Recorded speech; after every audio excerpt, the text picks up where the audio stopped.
Good Thursday morning, everybody. Thanks very much for joining us this morning. I'm Maria Bartiromo, and it is Thursday, January 18th. It is just before 7 a.m. on the East Coast, 1 p.m. here in Davos, Switzerland. Time for the hot topic of the hour. Vice President Kamala Harris finally admitting yesterday that the administration needs to do more about the struggling economy. Watch this. There's no doubt that one of the first issues that anyone will think of is the issue they think of when they're at their kitchen table trying to pay their bills, which is how is the economy treating them? So there's no question whatsoever that that is an important issue, which we have been in the process of addressing, and we still need to do more. But does President Biden know exactly and how expensive things really are today? Fox Business's Ed Lawrence was at the White House press room yesterday. He asked Press Secretary Karine Jean-Pierre about the president's reaction to a $6 smoothie. Watch this. Last Friday, the president was at a coffee shop in Pennsylvania, and he seemed to be surprised that the smoothie was $6 and how expensive it was. So is the president now realizing the costs that Americans are bearing? So look, when he went over to you all, to the press corps, he was having a good time, right? Offered up to as you know, offered up to buy them coffee. There was a big group there, and he made sure everyone got coffee and pastries. His comment was $6. And I'll do it anyway. I hear you, and that let's not forget what the trip was about. The trip was about small businesses, right? The cost was so expensive. He was joking around. He was certainly joking around with the press corps. Another non-answer, Mark. Your reaction? Well, that's to be expected at this point. And for Kamala to say that there's still more work to do on the economy or whatever the actual quote was, you've had 3 years.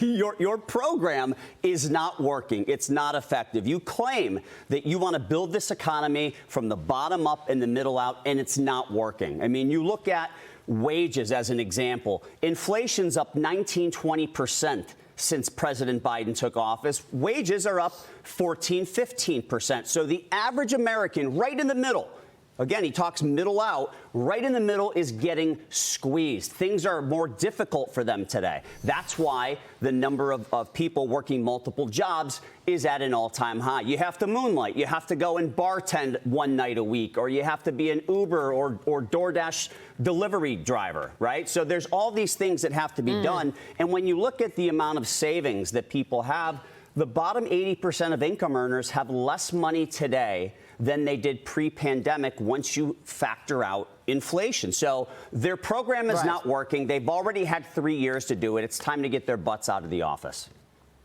Well, I mean, Cheryl, I know inflation is down from the highs of the last year and a half, but let's face it, it's up 17% on Joe Biden's watch. And, you know, it's Kamala Harris is talking about the other side. She admitted there's more work to be done on the economy, but then she admitted how she feels about a potential Trump victory. Watch this. I am scared as heck. Yeah. Which is why I'm traveling our country. You know, there's an old saying that there are only two ways to run for office, either without an opponent or scared. So on all of those points, yes, we should all be scared. This is a table of very powerful women. We don't run away from something when we're scared. We fight back against it. And this is where this election requires, rightly, that President Biden and I and all of us who are part of this administration, we got to earn re-election. There is no question. We got to be on the road. Okay. Earn it. Cheryl, your thoughts. Maria, okay. So what you didn't hear was Joy Behar's question to Kamala Harris. She said, how do you stop the crazies? How do you save us from the crazies? That was Joy Behar's question. A little bit of a lead-in question. Very comfortable table there that Harris was at. But look, when she talked about inflation and the economy, they were asking her, hey, you've been out all over the country. What are you hearing? And first off, she goes down the abortion route because they know they think that's going to help them as far as re-election goes, not just for Biden, but down ballot. But then also going back to the inflation story, I found it pretty ludicrous that she says that she's worried and there's more work to do on the economy. The inflation inflation, you caused that. As you mentioned, 17% higher under Joe Biden. And look, one thing about the CPI numbers that we have to always remind ourselves of is that those are still higher on an annualized basis. We may not be sitting at 9.1%, but, you know, Biden will come out and do a victory lap at the microphone after every CPI report. Oh, it's going down. Things are getting better. But it's still on a cumulative basis, on an annualized basis. It is still higher. And that is why we are seeing personal savings rates go down, credit card use going up. We just heard from all the banks, Maria. You know what they've been telling us in those earnings reports? That they're seeing more defaults. More Americans are missing their mortgage payments. They're missing their credit card payments. They're charging groceries on their credit cards, Maria. That is the facts. I'm giving you data. I'm giving you numbers. I'm not giving you, oh, we have more work to do. Right. Well, it's interesting to me that, Mark, Kamala Harris says that we should all be scared if Trump is reelected. Our freedoms are at stake. Our freedoms are at stake as the Democrats are the ones wanting to take Trump's name off of the ballot. They want to pack the Supreme Court. They want to blow off the Constitution by saying, oh, we're going to forgive everybody's student loan debt.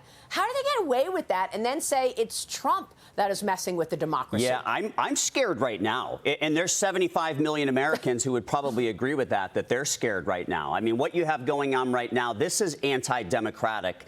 And for Kamala to say that she's scared, they should be scared. I mean, President Biden's approval ratings are in the low 30s. People know that he's not getting the job done.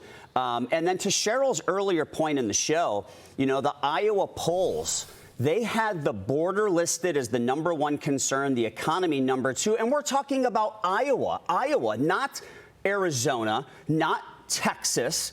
These are not southern. It's not a southern border state. I mean, Iowa's pretty far up north. So for people in Iowa to say that the border is their #1 concern, this now shows, it proves the point that this is a nationwide problem. This is not just a Texas or an Arizona problem. Everyone around the country is concerned about this. Yeah, for sure. All right.